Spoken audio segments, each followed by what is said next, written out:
Hello students, welcome to the channel.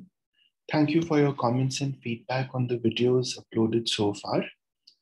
One of the comments that I received was more practice with redundancy, concision and tone questions, which are tested on SAT and ACT grammar sections, SAT writing and ACT English. So here is the second drill on redundancy, concision and tone. If you missed the first one, I'll link to it in the description box. I also have a playlist that tackles different grammar topics in the form of drills. So make sure that you check out that playlist as well. Okay, question one. About 3.5 million people a day ride the subways. And while that's a huge number, I think maybe I might possibly have met them all. So here, the author is speaking about subways, underground train systems, and the author is saying that 3.5 million people a day ride the subway, which is a huge number.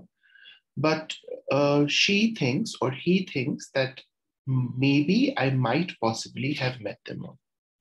So I see maybe here. That's not underlined. That's part of the sentence. And that indicates possibly or perhaps, right? It already means that. So I do not have to repeat something like possibly or perhaps in my underlined portion, because that would create a redundancy. As I explained in the earlier drill, a redundancy is the usage of words that are not required because the sentence already says what those words intend to say. So I can simply say, I think maybe I have met them all. Because when I say maybe I have met them all, that already indicates that perhaps I have met them all or possibly I have met them all. So A, B, and C are all redundant, and the right answer is option D.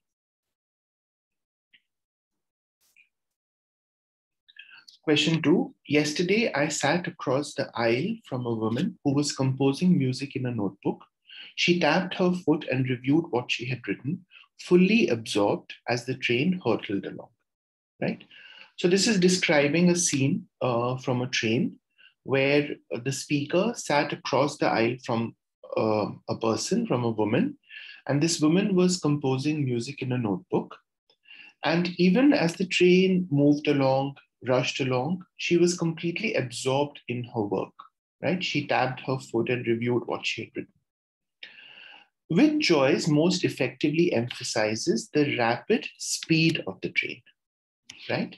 So we need to choose which choice here would emphasize that this train was going at a rapid speed, right? So hurtle along indicates a rushed motion, right? This already means that someone or something is moving about in a rushed way. So I like the way it's written, right? No problems there. Continued on its way does not convey high speed, right? And the question is asking me to particularly choose an option that indicates a rapid speed of the train. So I don't like B. Moved on down the tracks. That also does not indicate rapid speed. So C is not the right answer. Proceeded towards the next stop. Even this one. None of these options, B, C, and D, indicate that the train was going about in a rushed manner. It was running really fast.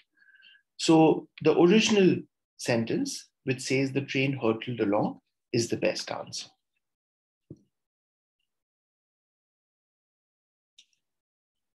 Okay, question 3. She worked for 30 years as a teacher and librarian in the field of education in Baltimore public schools. So here I'm speaking about someone who worked for 30 years as a teacher and librarian in Baltimore public schools. Which of the following words or phrases is least necessary? Least necessary and could therefore be deleted. So let's look at the options. 30. When I say she worked for 30 years, that gives me the amount of time she spent in this field, right? So that is relevant. It doesn't seem irrelevant because it indicates that she devoted her life to teaching. So I don't like A, that is relevant. So I'll write relevant here. It seems relevant. And librarian, I'm saying that she worked as a teacher and librarian. Now, a teacher and librarian are two different jobs that somebody can perform in a school, right? They are not interchangeable. So if the fact that she was a teacher, but that she was also a librarian, that is relevant. It is not something that is redundant. So I would think that this is relevant.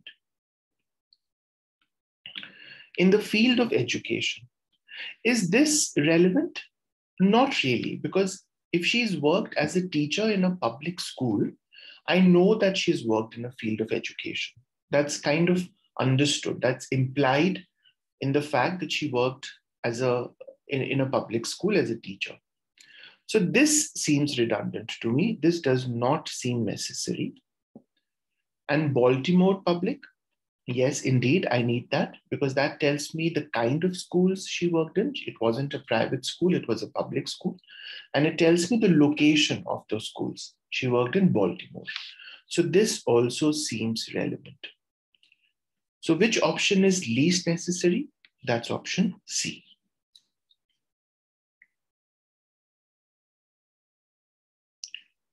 Okay, question 4. Smith has so many stories from her travels around the world that she could speak consecutively for 6 hours straight without running out of material.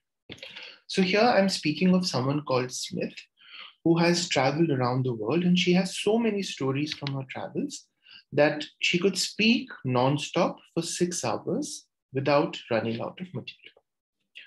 Now, if you look at the sentence, it already says 6 hours straight. 6 hours straight means that consecutively for 6 hours, continuously for 6 hours, non-stop for 6 hours. It already means that 6 hours straight means that you don't take a stop in between. So I don't need to say consecutively, right? That's kind of built into the expression 6 hours straight, right? So this consecutively is a redundancy. So this is a redundancy. So I don't like option A. Okay, continuously non-stop. That's like a double redundancy. I do not need continuously or non-stop, and this option has given me both. So this is definitely not right. Okay, perpetually is a redundancy as well as wrong in this context, because perpetual is something that goes on without stopping, right? For example, the sun perpetually gives us light. It gives us light without stopping, right? So perpetually cannot make sense in the context of a person narrating stories from her travels, right? Because obviously the person will stop at some time. So this is both wrong. This is wrong both from the perspective of the meaning and obviously redundant. So the best answer is just to delete the underlined portion. I can simply say she could speak for 6 hours straight without running out of material. So D is the best answer.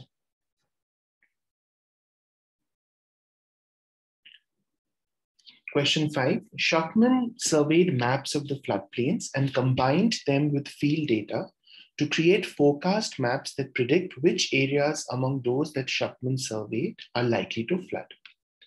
So here I'm talking about someone who works in the field of forecasting, and he has surveyed maps of the floodplains. So we are basically looking at an area that is likely to flood. So he has surveyed maps of that area and he has combined them with field data to create forecast maps, right? He has created forecast maps that predict which areas among the ones that he has surveyed are likely to flood. Now, my first instinct is, do I need to say among those that Shuckman has surveyed? Because I know he surveyed the maps, right? So that's understood. That's built into the sentence that he surveyed maps. And obviously, only among those would he be able to say which are likely to flood. So I think that this is not needed. I think that this is redundant. So I would not choose A. Okay. Option B, forecast maps that predict which areas have a good chance of experiencing flooding. and probably will. So this is, first, this is not concise. Do I have to say this thing with so many words, right? I don't, right? I can say it with fewer words. So this doesn't look like a concise option. And if I'm saying they have a good chance of experiencing flooding, then I don't have to say, and they probably will, because the fact that they have a higher chance of experiencing flooding captures that. So this is kind of redundant. So this is redundant. And the option itself, the entire option is not concise. So I don't like B. Maps that predict which areas and zones are likely to see flooding happen. Again, do I have to say and zones? Because that's kind of understood when I say areas. There is no distinction made in the sentence between areas and zones, right? So this zones is kind of being used as a replacement, so it's redundant. And then again, this is too long.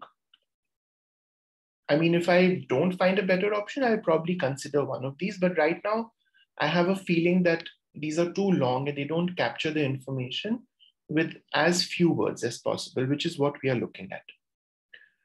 Option D, are likely to flood. Now see, if I read the sentence with this option, it says, Shuckman surveyed maps of the floodplains and combined them with field data to create forecast maps that predict which areas are likely to flood. That captures the essence of what the sentence is trying to say. It does not use extra words. It does not use redundancies. And so the best answer is option D.